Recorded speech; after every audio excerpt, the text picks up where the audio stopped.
तारा घर बरतन मजाते दिन कानाते जाइतोगे तारा घर बरतन मजाते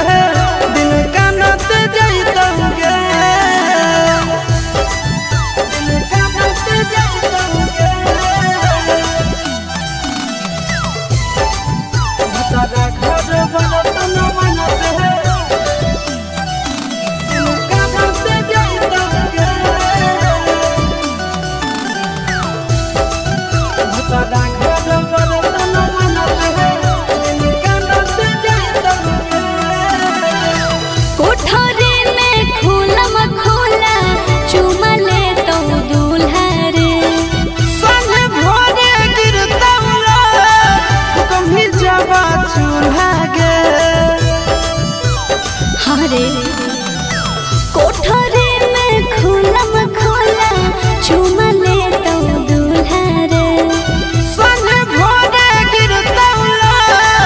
कभी जावा चूल्हा गे सैया सांझे के अइतौ रे ओ बिहाने ले जइतौ रे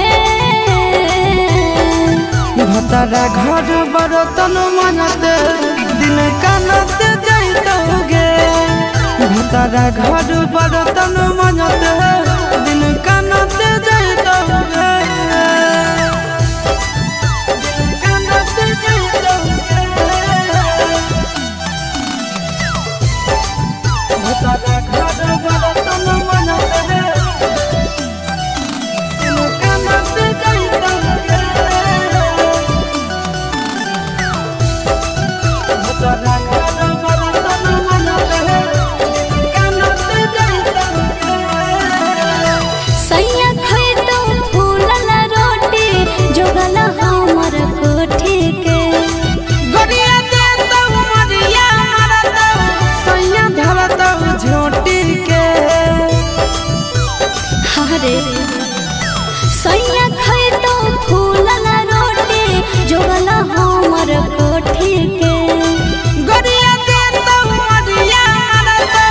सैया धरतौ झोटी के अस्ताना ते जइतौ रे छाती फटाता जइतौ रे तारा घर बरतन मजाते दिन कानाते जाइतोगे तारा घर बरतन